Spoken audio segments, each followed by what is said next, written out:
I've heard it said there's three things that can break up a marriage: the money piece, the religion piece, and then the in-laws. Maybe we could help each other avoid some pain here. Chris is looking at me like we're getting off track here. Just relax a little. I'm not going to edit that far, though. We are never off track. Yeah, we haven't been on the track yet to even get off track. Chris, Michael, and Jamie back for another episode of the Entrepreneurial Family Man. We're just three guys that want to kill it in all areas of life. We want to be awesome husbands, fantastic dads, and hey, we want to make some money along the way and be good in business. That's why we're here. This could be our last episode, actually, because we might be dispatched by our wives' parents. You know how they're experts in their fields that know what they're talking about. They've done their research. They can pontificate on things at length. Yeah, that's not us today with this episode, but we're just going to dive into a topic that I know every guy has to deal with. The in-laws. This one doesn't get talked about a whole lot. It's a little bit scary to talk about this and open up this conversation, but man, it's necessary. What if you could make some progress in this area? You were just spending a whole lot of time with your in-laws a couple weeks ago, and you came back alive. Like, you have an amazing relationship with your mother-in-law. I know she loves you, so I'm going to learn from you on this one, buddy. Yeah, it was, we've had some rough times. We're just two personalities that have clashed. We've had some struggles along the way, but one cool thing about this last trip is we found some common ground, and we've actually been enjoying spending time together, cooking together. It's been a lot of fun. So we're both doing this keto diet thing, no carbs, and there's actually a lot of really good food that you can eat. We've been spending time cooking together, and it's really caused a lot of common ground in our relationship. What's your favorite Egyptian dish that you cook? I don't cook any Egyptian dishes. I have no idea how. My mother-in-law does everything from memory, too. So it's not like, oh, yeah, here's the recipe for feta. Nope, a little bit of this, a little bit of that. Make sure you do this. And so are you like the sous chef, like just helping her out, or who takes lead? No, man, we're doing American keto dishes now. Awesome. Yeah. He's bringing her over to his side. Yeah. But my mother-in-law, when she comes to visit, it's like she'll just take over the kitchen, and there's blessings and difficulties with that. But we get in the kitchen too and build a lot of rapport and trust in there. So how does your family, now I mean your family as in your in-laws or your personal core family, influence and measure up to your wife's influence in your family? When we talk about leaving and cleaving, we talk about what that looks like is you've grown up in your own family unit with your mom and dad, and then you marry. How does that transition take place? I mean, these are things we got to learn from each other because we're still figuring it out. I was engaged at 20, married at 21, so I was still a kid. We're still working this out and kind of struggling with it. But what's worked for you guys in this? Well, I'm right there with you, Chris. As far as I was married at 25 or 26. It was a really long time ago. I can't remember. But I was telling you guys earlier, I felt like I became a man like several years after I got married. And so I was living this life where I had probably more allegiance to what people thought about me and my parents and everybody. Like, they weren't really manipulating me, but I just felt this pressure that was my family and I needed to please them. What I didn't realize is that Ruthie and the kids needed to become team A, like the A team. They rode around that big bus and big van. Yeah. D. It ain't what you talking about? What does he say? Like, I pity the fool. But pity the fool. But Ruthie, it was. No, it's embarrassing to say, but I think it was like my very late 20s where I actually decided that this family, Ruthie, we made decisions together. They were more important than mom and dad or the in-laws or everybody saying like, let's go and rent this house and do something. It's like we had to decide what was better for our family and not just what's better for the family, because the family now became another family. And so we, what do you call pull the plug or sever the umbilical cord? That's what I did metaphorically. It's made all the difference in my relationship, baby. Man, you'd put your foot down on something like that. You're talking about a major collision, and certainly some conflict is going to come up there, right? Because you're used to interacting with your parents and your family a certain type of way for a while, and all of a sudden, here comes this completely different way of doing things. And oh, by the way, she's the most important person in your life now. So, wow, there's like conflict there. I remember when I first got married, I had the fortune of being a little bit older and going through a lot of stuff, healing and growing and becoming a man before I got married. And so it helped me have some perspective. I think I was fortunate in that way. But, I always thought that I would have a certain type of wedding experience with an evangelical style wedding where my dad could say the prayer out loud in the service, and maybe my brother could sing a song, and my sisters could do a reading or something like it. And I had this whole vision of how it would be and how incredible it would be. And then Lydia's family messed it all up for you, huh, Mike? Well, did they? Yeah, that's what I was thinking. When I first got into it, that's what I thought. Because Lydia's family is Coptic. And by the way, if she doesn't get married in a Coptic church, it's pretty much like you're living in sin. So this was like a major thing for her and her family. It was so big that it could have caused a rift between her and her family for the rest of her life. Wow. And so I was left with this decision to either drop my dreams completely and go over to her side, or pretty much abandon her family.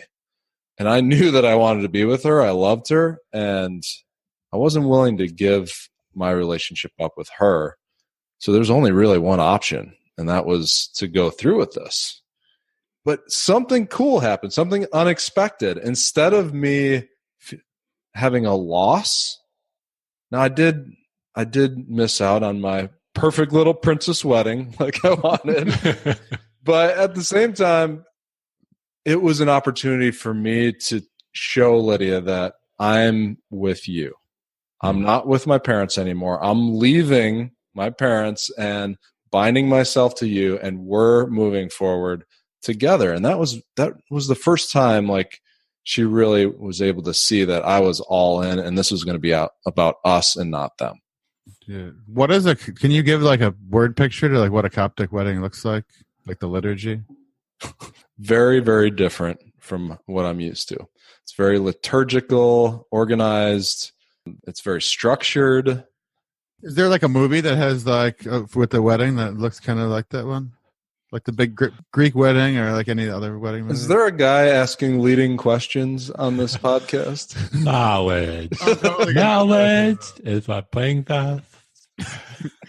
I don't think we're going to talk about that, Mike. I don't want to. Video would feel bad, so I'm not going to do that. So. It was actually a really beautiful service, and it's probably the only time I'll get to wear a golden crown and a cape. You were coronated as a husband. I was. That's exactly right. Yeah, it was really cool, but different, and not how I envisioned it, for sure. Michael, I'm just thinking about how that even impacted your own family. So you personally had these ideas or ideals of what vision your marriage might be like. Probably your parents did too. What do you think that did for your relationship, and maybe creating a little bit of healthy separation, even from literally hour one, day one? Yeah, in the beginning stages, it was hard. It was difficult for them to understand. I mean, they supported me, but I think they valued those types of experiences too with their own kids, and they were going to have a different experience and not be a part of that service, part of our wedding day. So I think it was really hard for them. But at the same time, it showed them the same message that I'm with her now. Like, I appreciate what you've done in my life. You've led me and shaped me into who I am for so long. But now this story changes, and she's the one I'm going to be with from here on out. And so I think that made that pretty clear, and it helped grow our relationship, actually. Yeah, that's powerful, man. Jamie, when you left Buffalo, where you were raised and where your family was from, and you and Ruthie moved on to a new adventure. What was that like for you guys in the context of this leaving and cleaving and figuring your own thing out? There was just a flow of all these activities that it was pretty much a given that would just attend them. All these birthday parties, all these different events. And then we moved out of state. Now we get to develop the culture in our family of how we spend time. Families have traditions, how they do certain things, and a lot of them are just the standard, oh, we've always done this. So like you eat at this time on Thanksgiving. I saw it as an opportunity to decide, like, how do we want to do this from the ground up, from scratch? It was refreshing. It was good for us, I think, to look at each other and decide how do we want to live our life, maybe different than a lot of the ways we've done it in the past. Sounds transformational, though, by how you took that opportunity to just and design really what your own family wanted to do. Yeah, and Jamie, I know your story, and you've pulled from a lot of influences as you were shaping that vision for your life. And I feel like you had space when you moved from Buffalo to Tennessee. You had like this space to decide, okay, who do we want to look up to? Who do we want to model our lives after? And you had a list of these virtual mentors and real mentors that were helping you shape that. And I was watching like your coaching videos with like all the transformational, inspirational messages. Remember the ones that you would take without your... Yeah, success tip. Yeah. Number 21. No, and sorry to digress, not to make fun of what you're saying, but yeah, we got to live out things in a way that didn't quite feel authentic because we were just starting to do that. But I think that's a great point, and I think that's made a huge difference in our family. I think sometimes you just need margin and space to almost acclimate again new to sort of where you feel called to go and how you feel to do that stuff. But it's been really positive experience for our family. Creating boundaries is necessary, but it is tough. And you guys have done that. And I know that when I started leaning into that, again, kind of young and dumb, getting married and trying to figure the whole in-laws thing out as well as just being a husband. We were part of the whole tradition that, hey, Thanksgiving at my family's, Christmas at your family's. Next year we'll swap that. We'll swap Easters, whatever. And we did that for a few years because there was all that tradition built in. And we realized after we had our first child, we said, we really would need to create our own tradition here. What do we want our core family to look like? What do we want our kids to know as our tradition, not just the tradition that we had growing up? And man, this was kind of scary when we did it, but I remember Alicia and I having this conversation. Again, to you guys' point of letting your wife's influence and your own core influence together lead and dictate your life instead of your own family, your own in-laws, right? But we said after that first year of having our first child, okay, guys, here's our plan. We're going to do Christmas or Thanksgiving with one of our families. And then that other holiday, we're going to choose what we want to do. And it might be going on a trip. It might be having Christmas at our house. And we kind of developed that tradition. So we switch off only one of those holidays. And I remember there's probably a little bit of pain, experienced by the in-laws on both sides, just kind of going, wait, what? We're not going to be able to spend a big holiday with you in November, December every single year. But it was necessary. And now we actually look forward to creating some of these traditions that we have leading up to Christmas and Christmas morning with our kids. And I wouldn't trade that for the world, but man, it was tough to get that point. It's not easy doing this stuff, setting those boundaries in place, because there is conflict at every turn. There's people that have expectations on both sides, but the alternative of letting it go. I'm thinking back early to how I approached this, and at some points I would say, I'm going to put my foot down on this one, and I'm going to take a hard line, and they're not going to do this or force us to do this, and I'm going to be the man of the house, like that sort of thing. And that wasn't necessarily helpful either. I think what I'm starting to learn and I have a long way to go, is that as we connect with our in-laws and we develop that relationship, we have more influence with them. Like I learned this kind of by accident. So it's not like I had some amazing moment and I said, oh, I'm going to invest in my in-laws relationship and then it's going to be awesome. Then I can influence them. No, we just started doing this cooking thing together. And since then, the conversations that we've had have been built on like trust, and there's like some connection there that wasn't there before. And man, so I'm looking for ways now that I can find common ground between me and my father-in-law, me and my mother-in-law. Like, what are they like that we could meet there and have a conversation around? Could I just call them and pick their brain about something? Maybe there's something that they're really good at, or that they have value to offer me, and can I ask them about that? So I feel more compelled now to try to work on those relationships for the good of my family and for the good of my relationship with my wife, and just for my level of influence in their lives too. Michael, that was awesome. I'm sitting here listening, and I think the last 3 minutes should be sponsored by the McGreevy Mentorship Moment. Oh, sorry. Did I go a little long there? No.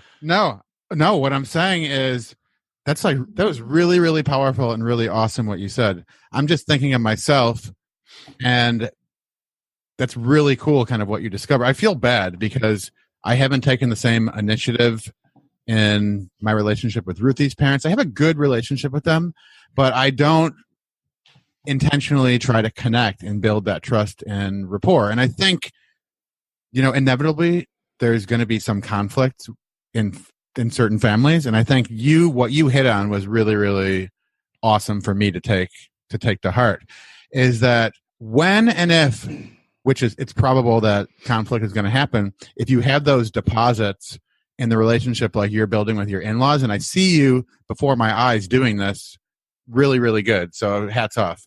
But I wasn't being cynical or joking with the McGreevy Mentorship Moment, because I'm taking notes here, and I have the ability to do that with my in-laws, and I just drop the ball. I don't need to move mountains to pick up the phone and say hello on a holiday. Like we talked about in the last episode, our kids are following our lead. I want my kids to have as good of a relationship with their mother and father-in-law as possible. And you don't start anything awesome by doing big things. You take little steps and build that rapport and trust. So I wasn't joking about you mentoring me in this area. So thank you. Oh, hey, I'll affirm that. And just, Michael, this is a point, in terms of nurturing our relationships, that you've left us with some good action step there, is just find a common ground, a common interest, something that you can meet them at and have a conversation, text, phone, Facebook, whatever, where you can start to build some of that trust. Because I'll be frank, I am not doing a good job of that right now. And it's an area that I need to grow in. I think, and Jamie, you just alluded to it earlier, but in most families, there's going to be conflict. There's going to be stuff that's happened in the past. That's pretty normal. Every family has that crazy Uncle Bill and stuff that's happened in the past. And so you've got to get over that and beyond that. And I think this exact point, Michael, of nurturing that relationship to start to gain some influence and trust and build some rapport, does probably a better job than we think of chipping away at those walls that have been built up over the past. So it's a great point, man. I'm thinking like, what's the alternative? Like, our in-laws and our parents are always going to want to be connected with us in some way. And they're certainly going to want to be connected with their grandkids. And they have a pretty small window to be able to do that. So what's the alternative? We can cut them off completely? Then, I mean, I don't know. Where does that lead? Right? Like, yeah, I was just thinking as you said that, Michael, like, it's, we joke around about like, oh, the golden rule, like we're teaching our kids like do unto others as you'd have them do unto you. But how would we like the guys and the gals that marry our kids to connect with us? Oh, great question. And I'm just thinking I don't want them. sorry, Thelma and Jorge, but I don't want my kids in their future spouses to be AWOL like I've been. Like, how good would it feel for the guy who marries my little Cecilia to just call me up and say, "Hey, Dad, like I was thinking about you today. Like, what are you up to? Like what's Chris? This is Michael. I'm really impressed with what you're doing. Like the leadership that you're taking by what you're doing with Lydia's parents, and I've seen that for a couple of years now. I'm just like, well, what is he doing? Like, why would he do that? Asking like really bad coaching questions, right? Man, Jamie, the fact that you just brought up that picture of Cecilia marrying some dude and then him like going AWOL, like how that would make you feel. Wow. What a powerful picture to bring that to the forefront, to put us in the shoes of how they might feel right now. I mean, that's so powerful. Thanks for sharing that. Well, no, that's good, Jamie. I'm thinking, my mother-in-law has always been the wanderer, travel lust, and that's just an area where I'm probably going to start reaching out more and just having a conversation. If I just even talked a little bit about some of that mutual interest on travel and her passion for that as well, that can probably start sparking a bit more conversation and friendliness, right? So that's good. That's good, guys. Wow, man. I'm calling my mother-in-law right now. Just to tell her that. We're going to put this episode on pause real quick while we take our own action. I'm going to see if she's there. I used to do this with my Spanish. I could edit this out if it doesn't work, but I used to do this with my Spanish students where we'd call. And, all right. Well, she's not there. Did you really call her? Well, she's not there, so I'm off the hook. But I'm going to call her later, I think. I'm going to call her later, and probably my father-in-law too, just to say what's up. Sweet. Way to go. So, guys, point number 3 here. Jamie, Michael, help me out. Realizing the value of connecting with them. What's the value of connecting with our in-laws in this way? What does it do for our wives, for our kids? What's the impact there? Michael, you're the expert. Jump in here. I am not the expert. I am learning right along with everybody else here. I feel like you painted me like an expert, but I'm not at all. Just like your wedding, I'm going to coronet you for EFM as the guy that knows more about this than him. The in-law expert. Okay. I think there's just tremendous benefit. And I always use this metaphor, but I mean, if I was... I don't always use the metaphor. You can just edit this out. I'm keeping that one. What a jerk. You have so much power as the editor. No kidding. I never edit anything. I leave it all in. This is just 3 guys having a message. That's a reminder. No, we're in person here, and Chris just slapped me. Yeah. I mean, if I was completely selfish and I wanted my relationship with my wife and my in-laws to get better, I'd probably do this. Like, just for my own benefit, if I wanted more peace in my family all around, I would probably invest in those relationships. Because they're people that are going to be involved in our lives. And so the value of it, wow, there's just a lot of different ways it brings value, I think. It develops trust between you and them. So then when there is a difficult conversation later, maybe you've had 10 conversations before that were all based in connection and friendship rather than conflict. Think about how many of those conversations are in conflict now. Like, it's sometimes for some of us, it's the only time you have a discussion is when there is a conflict. Yeah. Good point, Michael. I would answer what I think would help is knowing my in-laws better. That's like several chapters in my wife's story is she grew up with these people. And so not only is it honoring to her that I'm treating her parents with respect and the kids are seeing it, that's just a side thing, but I'm kind of going to learn how to empathize with her worldview of the people that shaped a lot of her. And I think there's high value in that. Yeah, that's a fantastic point, because how much of our wives' story don't we know? Like we only know what they've shared and what their perspective is that they've shared with us. We don't know like the perspective of their mother and their father. What could we learn from them about our wives that would allow us to maybe even have more empathy or more understanding or more connection with our wives on a deeper level? I agree, Michael. And I think you guys both touched on how it impacts our kids too. I mean, this is another area where, again, I struggle with this because I don't think we are doing the best job. We don't have the healthiest relationships with either side. And so how are our kids viewing that?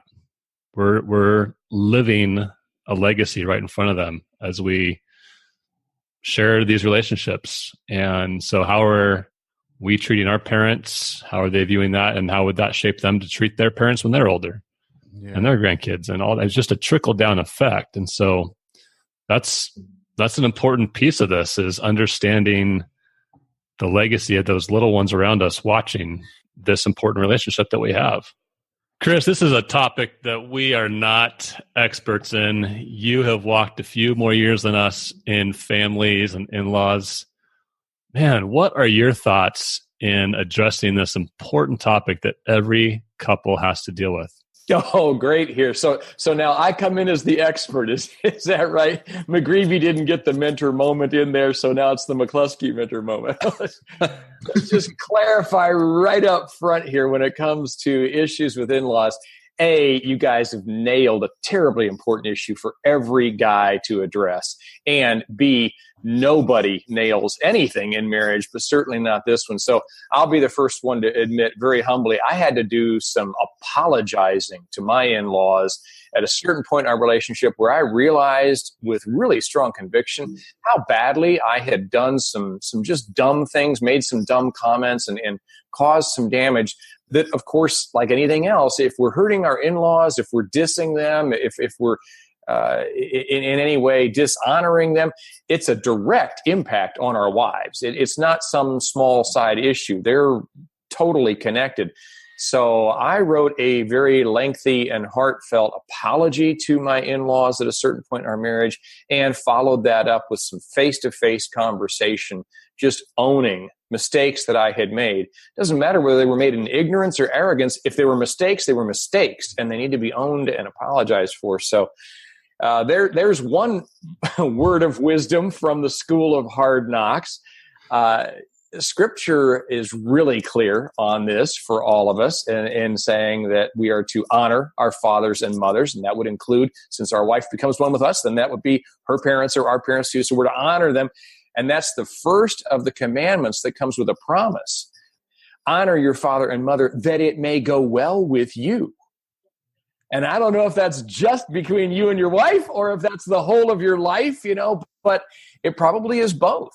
This is a terribly important thing to God. I would say that particularly we Westerners, we don't do family and community, like extended family. Extended family and community, we don't do it well. We are not good on relationships. We're here focusing on this broadcast a lot about just our own marriages and our own nuclear families, the family of procreation that we're raising, and we struggle with that. But man, you get beyond that to the families of orientation and then our communities, we struggle on that front. This is terribly, terribly important material. So a couple of thoughts to toss in here. First off, from my background in doing marriage therapy, know that most studies of areas of conflict in marriage cite the in-laws as one of the top 2 issues that cause conflict and even can lead to divorce in the first couple of years of marriage. Interestingly, it doesn't stay at the top after the first couple of years, but right at the top, usually in those first 2 years or so of getting to know each other as husband and wife, it's division of labor. Who's going to do what around here? Well, we didn't do it that way in my family. The guy always did that. The woman always did that. But that division of labor and in-laws and the tensions of, how much say is your family and my family going to have in our lives here? That stuff eventually gets shaken out and it remains on the list, but a little bit further down. Money, interestingly, not at the top at the beginning. It maybe because there's no money, right? No money to argue about. But as soon as you get blessed with a little bit of money, then that one goes right to the top and stays there. Same way with kids. Usually there's not kids at the beginning. Once you're blessed with kids, that goes to the top. So there it is. It's a reality. It's universal. But you guys hit on some key things when you're talking about your wives. Every single one of you, McGreevy, your wife is Egyptian. Your in-laws are Egyptian. Slinger, your wife is Puerto Rican. Your in-laws are Puerto Rican, man. And Niemeyer, your wife is Asian. Your in-laws are Asian. I am, my wife on both sides, her grandparents were right off the boats, Slovenian and Italian. Now her parents were not, but the grandparents were. So we got to have some of those same experiences that you guys did of, figuring out how are we going to do this marriage with all the expectations. I will say we had a polka band at our reception. In my wife's family, Slovenia, they are very proud of the fact that they are direct kin to Frankie Yankovic. Now, for most of our listeners who don't know who in the world that is, he is America's polka king. And we're directly related. And yes, he is kin to Weird Al Yankovic. No way. Oh, yeah. Chris, can you dance polka?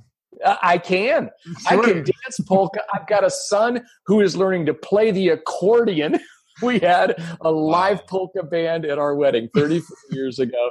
We had a whole lot of alcohol. We had dancing. It was stuff that in my family from the Midwest, very conservative Baptist background, yeah, those things were a massive stretch. Oh, man. You think you know a guy. Yeah. I think maybe at one of the EFM events we could bring in a polka band. There you go. What I will say is it has made me a much better human being, and it has made our marriage and our children's lives much richer to shift from the resistance, the fighting, the conflict, the judgment that I had of a lot of things, and instead to try to walk toward those and embrace them and recognize, man, everything has something to teach you. And our way is not the best way. It's just our way. It's the way we know. So in-laws, I think, are a constant invitation to really open ourselves up to a much fuller experience of the world, and definitely, as you guys have underscored, a much fuller experience of our wives. This woman we married is very much an expression of that mom and that dad. That was awesome. Man, I really didn't think about it that way, Chris. Thanks for sharing. But we're not going to let you off the hook. This is a tough subject, and it's heavy, and you might be sweating in your car if you still have this on. If you do, I'm not going to let you off the hook. I want you to take action in this area. We want you to have a better relationship with your in-laws. We want you to have a deeper relationship with your wife. So there's a step that we'd like you to take. First, I'm going to start with a question. When is the last time you've called one of your in-laws just to talk? No agenda. No, hey, the kids are coming over this day and we're going on vacation this day. None of that. Just a simple, how are you? Okay, if you're struggling with that conversation, let me give you just a little bit of guidance. What is one thing, one common area that you guys could talk about? Or maybe there is an area of expertise that they have that they would love to talk to you about and offer you value on. Start there. And I'm calling you out right now, and I'm calling myself out too, because I need to do this. Chris, Jamie, we're all going to do this. After this show's over, make that call. Don't schedule it for some other time. No, right now, make that call. Make that call. Thank you for listening to the Entrepreneurial Family Man Podcast. Visit efmlife.com to connect with us and others like you who are pursuing success in enterprise, family, and marriage.